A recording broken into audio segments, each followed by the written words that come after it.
ऐसा कि पहचान बन जाए, काम करो कुछ ऐसा कि पहचान बन जाए, हर कदम ऐसा चलो कि निशान बन जाए। यहाँ जिंदगी तो हर कोई काट लेता है मेरे दोस्त, यहाँ जिंदगी तो हर कोई काट लेता है मेरे दोस्त, जिंदगी जियो इस प्रकार कि मिसाल बन जाए। तो आइए इसी मोटिवेशन के साथ हम लोग वीडियो की शुरुआत करने वाले हैं। और आपको भी पता है कि एएलपी में अब मात्र 15 दिन बचे हैं। तो लास्ट 15 दिनों में मैंने किस तरीके से तैयारी किया था और आपको अब जो 15 दिन बचे उसमें किस तरीके से पढ़ना है कि आपके जो भी स्कोर आए 60 प्लस आए। जैसे कि आपको भी पता है कि जो मेरा स्कोर आया था CBT 1 में 66 पॉइंट कुछ आया था, ठीक है, 07 के आसपास आया था, ठीक है, 66 से ऊपर आया था। तो आइए हम लोग इसको देखने वाले हैं और इतना मोटिवेशन के साथ आपको पढ़ाई करेंगे ना कि निश्चित तौर पे आपको सफलता मिल ही जाएगी। आपको बस परेशान होने की ज़रूरत नहीं है। जो चीज़ मैं बता रहा हूँ उसको ध्यान से सुनिए और आपको ज़्यादा इस समय कॉन्फिडेंस लूज करने की ज़रूरत नहीं। जो सबसे इम्पोर्टेंट चीज़ क्या है कि आत्मविश्वास, आपको अपने ऊपर आत्मविश्वास होना चाहिए कि मेरा इस बार सिलेक्शन CBT 1 में हो ही रहा है। देखिए सबसे इम्पोर्टेंट क्या है कि आपको CBT 1 में सिलेक्शन होना, CBT 2 तो बाद की बात है, साइको तो बाद की बात है, पहले आपको CBT 1 में ही सिलेक्शन लेना है। और आपको भी पता है कि देखिए CBT 1 में सिलेक्शन होना आसान तो है, लेकिन आप कॉन्फिडेंस पता नहीं क्यों लूज कर रहे हैं। देखिए 18,799 टोटल वैकेंसी है, ठीक है। और ये बताओ 18,799 सारे जोन का मिला के है, और जब सारे जोन का मिला के है और इसका 15 गुना इनको लेना है तो स्वाभाविक सी बात है 2,81,985 स्टूडेंट का सिलेक्शन CBT 1 में हो रहा है। और ये बताओ जब 2,81,985 लड़कों में यदि तुम्हारा सिलेक्शन नहीं हो पा रहा है तो फिर किस बात की उम्मीद लगाए बैठे हो कि मेरी सरकारी नौकरी लग जाएगी। 2,81,985 में सिलेक्शन नहीं पा रहे हो तो तुमको उम्मीद लगाने की भी कोई अधिकार नहीं है कि मेरा सिलेक्शन होना चाहिए। यार भाई 2 लाख CBT 1 तो आसान है, इसके लिए आत्मविश्वास मत खो। जितना तुम पढ़ लिए हो ना भाई वो बेस्ट है। अब तुमको क्या क्या करना है वो चीज़ ध्यान से सुनो। बहुत तुमने पढ़ लिया, बहुत मेहनत कर लिया, पिछले 9-10 महीने से लगातार पढ़ ही रहे हो। कॉन्फिडेंस बनाए रखो, लूज कॉन्फिडेंस कभी मत करना, एकदम कॉन्फिडेंस में रहो। 1-2 घंटे के लिए मेडिटेशन करो सुबह सुबह उठ के, बहुत सफिशियंट रहता है। मैं खुद मेडिटेशन करता था सुबह से उठ के, लगातार 10 से 15 मिनट मेडिटेशन करता था उस समय भी, और आज भी करता हूँ। तो मेडिटेशन किया करो, बहुत बेनिफिट होने वाला है। तो कॉन्फिडेंस तो लूज नहीं होना चाहिए भाई, क्योंकि सोचो 2,81,000 नहीं हुआ तो किसका होगा। सीधी सीधी बात है, अपने आप में सोच लो भाई। 8,799 फाइनल की बात है ना, CBT 1 में तो इतना सिलेक्शन हो ही रहा है भाई। आप जिस भी जोन में रहेंगे तो उसका 15 गुना तो ले ही जाएगा ना, तो सिलेक्टेड ही है आप, कहाँ परेशान है। तो आत्मविश्वास आपको अपने आप से नहीं खोना है, ठीक है। आत्मविश्वास अपने बनाए, लगातार बनाए रखिए आत्मविश्वास को। कॉन्फिडेंस आपका एकदम हाई रहना चाहिए और रोज़ गिना करिए कि मैं एक तो 2 बार ऐसा कल्पना किया करिए कि मैं इंजन में बैठा हूँ, मैं ड्राइवर गाड़ी चला रहा हूँ, मैं ये कर रहा हूँ, ऐसा सेल्फी ले रहा हूँ, समझ रहे हो। ये सब चीज़ें थोड़ा इमेजिन करते रहोगे ना तो बॉडी जो है तुम्हारा एकदम मोटिवेशन में बनी रहेगी। मैं ऐसा खुद किया करता था, इसीलिए आपको भी ये चीज़ सजेस्ट कर रहा हूँ। आत्मविश्वास की बात आते हैं एकांतवास। देख लो आत्मविश्वास और एकांतवास एक ही साथ में है। तो आत्मविश्वास के बाद एकांतवास इसलिए इंपॉर्टेंट है कि अब 15 दिन बचा है। मैं उस समय एक रूम में कैद हो गया था। मैं आपको बताता था, मैं बच्चों को पढ़ाता था, मैं 2-2.5 घंटा बच्चों को पढ़ा के जब आ जाता था तो मैं एक रूम में कैद हो जाता था और अगला 20-22 जो घंटा जो भी रहने वाला था वो उसी रूम में बीतता था, उससे बाहर मैं नहीं निकलता था। वजह मैं बता दे रहा हूँ कि आप पढ़िए भले 2 ही घंटा, लेकिन उस एटमॉस्फियर में बने रहेंगे तो बहुत बेनिफिट होता है। जैसे कि आपने मान लीजिए पढ़ाई 8 से 10 घंटा पढ़ाई किया और शाम को चले गए चौराहे पे और वहाँ पे सुबह जाके खूब गप्पे लड़ा रहे हैं, तो होने क्या वाला है ना, जो चीज़ आपके सबकॉन्शियस माइंड में गया है ना वो सब खो जाएगा, ठीक है। इसीलिए अब जो 15 दिन है, अब चौराहे पे जो जाते होंगे वो मत जाइएगा, उसका घाटा है। उसके बाद से एक और सबसे ज़्यादा लोगों को कन्फ्यूजन है कि सर मतलब वही है प्यार वाली जो बात आती है, गर्लफ्रेंड बॉयफ्रेंड वाली जो समस्या है वो देखिए वो बड़ा अजीब प्रॉब्लम होती है, ठीक है। वो कहना तो बहुत आसान है कि मत अपनी गर्लफ्रेंड से मत बात किया करो, बॉयफ्रेंड से मत बात किया करो, कहना बहुत सिंपल है। लेकिन जनरली मैंने देखा कि अगर आप किसी से बढ़िया रिलेशनशिप में है ना तो आप उसके बिना नहर रह नहीं पाएंगे, समझ रहे, नहीं रह पाएंगे। तो इस कंडीशन में आपको करना है क्या कि उससे एक बड़ा सा वादा कर देना है, अपने जो भी बॉयफ्रेंड हो या गर्लफ्रेंड हो, कि देखो अगर मेरा इतना स्कोर आता है तो हम लोग यहाँ मिलने चलेंगे, या ऐसा कुछ डेट बना दो कि भाई अगर इतना अच्छे स्कोर आते हैं तो हम मिलेंगे, यहाँ पे मिलेंगे, चाहे हम लोग इतने इतने घंटे बात कर लिया करेंगे। देखो इससे होगा क्या ना कि जब तुम एक टारगेट दे दोगे खुद से ही तो तुम्हारा माइंड जो है ना खुद ही पढ़ने के लिए प्रेरित करेगा। समझ रहे हो। तो ये बड़ी अजीब समस्या है गर्लफ्रेंड बॉयफ्रेंड वाली।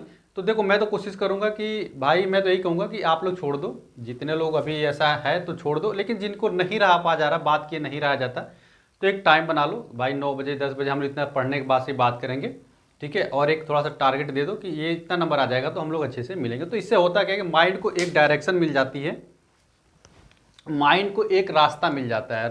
रास्ता पे माइंड हमेशा उसी बारे में सोचता रहेगा, नहीं तो अजीब अजीब तरीके से परेशानी रहेगी। और लास्ट के दिनों में तो इतना परेशान कर देगा ना प्यार, जैसे लगेगा कि जब एग्जाम आप भी देखे होगे, जो लास्ट एग्जाम का डेट आता है ना उसी में प्यार आता है। आपको कोई लड़की भी प्रपोज उसी टाइम में करेगी, आपको भी किसी लड़की से प्यार उसी टाइम में होगा, ये नियम है। क्यों? क्योंकि दिमाग को काम है आपको डाइवर्ट कर देना। तो ये सब चीज़ों से बच जाओ, आराम से रहो और टारगेट दे के पढ़ो तो बेहतरीन तरीका है। और एकांतवास में रहो, एक रूम में रहो, दिन भर पढ़ो कम लेकिन उसी रूम में रहना है, ठीक है। पढ़ो चाहे मत पढ़ो, एक ही रूम में रहो, उसी में भाई स्वभाव की बात, उसी रूम में रहोगे तो बुक देखोगे, बुक देख के कुछ रिवीजन आएगा, कुछ फार्मूला का रिवीजन आएगा, किसी चीज़ के टॉपिक का मन कर पढ़ाई के लिए पन्ना पलट कर रिवीजन कर लोगे। तो एक रूम में बनने की कोशिश करो, अब मत निकलना। माँ बाप से भी फ़ोन करके बोल दो कि पापा मम्मी मेरा एग्जाम है, थोड़ा सा कम ही बात किया करिए। जो जैसे होम सिक नहीं होते हैं, जो माँ बाप से बहुत लगाव वाले लड़के लगे, तो वो दिन दिन भर कई बार बतिया लेते हैं। एक फ़ोन कॉल बहुत चाहिए, आपको परेशान करता है, तो फ़ोन कॉल कम से कम लोगों का रिसीव करना है। बस 15 दिन ऐसा कर लोगे, सिलेक्शन हो जाएगा CBT 1 में, फिर 1-1.5 महीना बतिया लाना, फिर CBT 2 आएगा तो फिर इस तरीके से लास्ट कंडीशन में कर लेना। चलो आशा करते हैं कि इस चीज़ को भी समझ गए होगे, दोनों चीज़ आत्मविश्वास और एकांतवास कितना इंपॉर्टेंट चीज़ है। मॉक टेस्ट क्या है? मॉक टेस्ट अब आपको देना तो है ही है, शुरू से ही दे रहे होंगे मॉक टेस्ट, लेकिन अब मॉक टेस्ट देने का जो तरीका मैंने कल बताई थी कि अब आपको क्या करना है, 1 से लेके 2 से लेके 75 तक जो मॉक टेस्ट आ रहे हैं, एक क्वेश्चन मॉक टेस्ट को उठाओ और एक टेस्ट में क्वेश्चन को सॉल्व करके उसका सबमिट कर दो, तुरंत सबमिट कर दो। पूरा करने की भी जरूरत आपको नहीं है मॉक टेस्ट, एक क्वेश्चन उठाओ उसका सबमिट कर दो। और उसके बाद से देखो क्या कि तुमको 75 में से, देखो 75 में से कितने क्वेश्चन आ रहे हैं उसको काट दो पहले ही। 75 में से तुम देखोगे कि तुमको 30 क्वेश्चन ऐसे होंगे जो नहीं आ रहे होंगे, 40 क्वेश्चन आसानी से आ जाते होंगे, 40-35 और ये 40-45 क्वेश्चन तुमको आसानी से आ जाएंगे। हो सकता है मान लो 30 ही क्वेश्चन आ जाते हैं, तो 30 क्वेश्चन को ही काट दो, बाकी जो 40 क्वेश्चन उसको प्रैक्टिस कर लो। बात तो समझ पा रहे हो। तो कहने का ये मतलब है कि अब मॉक टेस्ट में जो इजी क्वेश्चन है उस पर अपनी टाइम नहीं खराब करना। अब इजी क्वेश्चन को जैसे जैसे एक व्यक्ति है, जैसे है कि राम और श्याम है, राम जो 10 दिन में काम को ख़त्म करता है, श्याम 15 दिन में काम ख़त्म करता है, दोनों मिल के काम को कितने दिन में ख़त्म करेंगे। जब इस तरीके के सवाल आते हैं तो भाई आज भी तुम लगा लोगे, कल भी के मॉक टेस्ट में भी लगा दोगे, रोज़ के मॉक टेस्ट में लगाओगे। तो ऐसे में बार बार टाइम अपना नहीं ख़राब करना है। जो चीज़ तुमको आती है बढ़िया से उसको रिवीजन क्यों करना, उसके लिए आपका रोज़ टाइम क्यों ख़राब करना, उसको हटाओ। और जो जो नए मॉक टेस्ट का मतलब नई नई चीज़ों को सीख लो। ऐसे होगा क्या कि मात्र अभी आपका एग्जाम जो है, मान लीजिए 40 क्वेश्चन पर डे आप नया सीख रहे हैं और रोज़ मान लेते हैं 2 ही मॉक टेस्ट दे रहे हैं, तो 40 दूना 80, ठीक है, 80 क्वेश्चन आप रोज़ सीख रहे हैं नया नया। और ऐसे मान लीजिए अभी 15 दिन है तो कम से कम 15 वट है 120, 1200 क्वेश्चनों की आप नया नया प्रैक्टिस करके चले जाएंगे। और 1200 क्वेश्चन नया प्रैक्टिस करके चले गए, सोचिए आपके लिए कितना बेनिफिशियल होने वाला है। तो इस तरीके से करेंगे। और एक्चुअली में अगर आप इस तरीके से नहीं अपनाएंगे ना जो मैं बता रहा हूँ, तो आप मॉक टेस्ट पहले देने जाओगे, 1 घंटा वहाँ ख़राब कर लोगे, फिर 1 घंटे का एनालिसिस करने जाओगे, वहाँ ख़राब कर लोगे, 2 घंटा ख़राब हो गया, 2 मार्क में पूरा दिन भर का पढ़ाई खत्म, ना तो तुम अब पढ़ोगे ना तो कुछ होगा। इसीलिए ये तरीके अपनाओगे तो आसान क्वेश्चन तुम छोड़ना ही है, उसके लिए दिमाग तैयार ही नहीं रहेगा पढ़ने के लिए। अच्छे अच्छे क्वेश्चन के, मीडियम लेवल के, हार्ड लेवल के क्वेश्चन को पढ़ाई कर लो, रिवीजन कर लो, हो गया तुम्हारा सिलेक्शन। तो ये बेहतरीन अप्रोच होता है, इस तरीके से किया जाता है। लास्ट में ऐसे ट्राई किया तो सिलेक्शन होता है, समझ रहे हो। ये सब चीज़ें अपनाई जाती है, ये जल्दी कोई बताता नहीं है। जो सिलेक्टेड होते हैं वही लोग ये सब चीज़ें बताते हैं, जो ट्राई किए रहते हैं इस चीज़ों को। अन्यथा होगा क्या कि लोग हवाबाजी में बात करते हैं, ठीक है, उसका कोई मतलब नहीं। ये बेहतरीन तरीके होते हैं कि भाई एक क्वेश्चन लाओ, तुरंत सबमिट कर दो, फिर 40 मिनट के अंदर उसका एनालिसिस कर दो, एक मॉक टेस्ट तुम्हारा तैयार, फिर अगले के लिए रेडी हो जाओ। अब देखो, अब जो लास्ट दिन चल रहे हैं उसमें आपको 8 से 10 घंटे पढ़ाई करना ही करना। अब कोताही मत करो, लास्ट 15 दिन है, कोशिश करो 10 घंटे के आसपास पढ़ने की। 8 से 10 घंटा पढ़े, अपनी कैपेसिटी के हिसाब से 8 बना लो, 10 घंटा पढ़ रहे तो बेस्ट है। 8 से 10 घंटा पढ़ाई करो, पर डे पढ़ाई करो, मैथ की पढ़ाई करो, रीजनिंग की पढ़ाई करो, साइंस की, एकदम लगातार 3-3, 4-4, 5-5 घंटे करके पढ़ाई करते रहो। और अगली जो मैं वीडियो लाऊंगा उसमें बता दूंगा कौन कौन से इंपॉर्टेंट टॉपिक हैं जिससे कि तुम्हारा सिलेक्शन हो पाए। तो इंपॉर्टेंट टॉपिक भी इंपॉर्टेंट है, तो बस अगली वीडियो उसी की रहने वाली इंपॉर्टेंट टॉपिक है, ठीक है। आप लोग 8 से 10 घंटा रेगुलर पढ़ाई करिए, तभी सिलेक्शन होगा। अन्यथा ये मौका निकल गया ना एक बार भाई, तो 5 साल बाद ही लौट के आने वाला है। इसीलिए 8 से 10 घंटा बिल्कुल पढ़ाई करिए। PYQ का क्या इंपॉर्टेंट है, तो देखिए PYQ के बारे में बताता हूँ कि देखिए कोई भी जब पेपर बनता है तो मैं बार बार कहता हूँ कि 40% ईजी रहता है, 40% मीडियम रहता है और 20% हार्ड रहता है। ठीक है, इस बार भी यही होने वाला है, 20% हार्ड आने ही होने वाला है। लेकिन जो ईजी और जो मीडियम है वो कहाँ से आएंगे, वो PYQ से आएंगे। ठीक है, प्रीवियस ईयर से मीडियम भी आएगा और क्या होने वाला है, जैसे उस समय का जो हार्ड था उस समय का वो मीडियम हो चुका है, उस समय का मीडियम इस समय ईजी हो गया। ठीक है, 2018 वाले से तो मीडियम और ईजी जब वहीं से आएगा, स्वाभाविक सी बात है 80% क्वेश्चन जब वहीं से आ रहे हैं PYQ से, तो 80% PYQ पढ़ लो ना भाई, मॉक टेस्ट इसका सारे दे लो, बेनिफिट हो जाएगा ना उसका। और 15% 20% हार्ड के लिए तैयार रहो, पढ़ाई तो कर ही रहे हो इतने दिन से, सिलेक्शन हो जाएगा भाई। सिलेबस की बात करें तो भाई आपको सिलेबस के हिसाब से पढ़ना है, अब नया कुछ नहीं पढ़ना है, अब नया कुछ भी नहीं पढ़ना है, मैं बता दे रहा हूँ। अब नया कुछ नहीं पढ़ो, जो सिलेबस में है बस सिलेबस के हिसाब से पढ़ो। जो चीज़ टॉपिक तुमने छोड़ दिया है उसको अब फिर पढ़ने मत जाओ, अब रिवीजन पे केवल ध्यान दो, अब नया नहीं पढ़ना है। आज के बस याद रख लो कि आपको नया पे ध्यान नहीं देना है।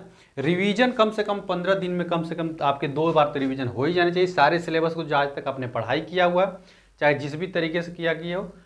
तो आपको सिलेबस के हिसाब से जो भी आपके सिलेबस में दिया है वो सिलेबस उठाओ और एक एक टॉपिक देख लो कि ये कंप्लीट है, कंप्लीट है, कंप्लीट है, सारे चीज़ कैलेंडर। अच्छा हाँ, कैलेंडर आपके सिलेबस में नहीं दिया है, एक लड़का कमेंट किया था, तो मैं बता दूं अगर कैलेंडर आपके सिलेबस में नहीं तो कैलेंडर आपको पढ़ के ही जाना है। ठीक है, कैलेंडर से सवाल आएंगे, तो सिलेबस को ख़त्म कर देना। लास्ट बात आती है कट ऑफ की, कि आपकी जो कट ऑफ कितना आपको मान के चलना है, तो मैं बता दूँ कि जो आपको कट ऑफ मान के चलना है ना, सारे जोनों को 40 प्लस ही जाएगा, किसी भी जोन को 40 से कम मान के नहीं चलना। 75 में से आपको 40 मान के चलिएगा। कुछ ऐसे जोन है जहाँ पे कम में जाएगा, जो कि मैंने वीडियो अलग बता दिया है, तो आप 75 में से सोचिए 40 क्वेश्चन से ला के आएंगे, निश्चित तौर पर आपका सिलेक्शन हो जाएगा। कोई बड़ी बात नहीं है 40 क्वेश्चन भी लाना, 40 क्वेश्चन आप लोग आसानी से ला सकते हैं। बाकी कोई भी डाउट रह जाती है तो मुझे कमेंट करके ज़रूर बता दीजिए, और वीडियो अच्छी लग रही हो तो वीडियो को लाइक भी कर दीजिए, चैनल को तो ज़रूर सब्सक्राइब कर लीजिए, ताकि जब मैं रेगुलर आपको लिए ऐसे मोटिवेशनल वीडियो बनाता रहता हूँ, आपके लिए हेल्प करता है, जो कि आपको सिलेक्शन दिला सके।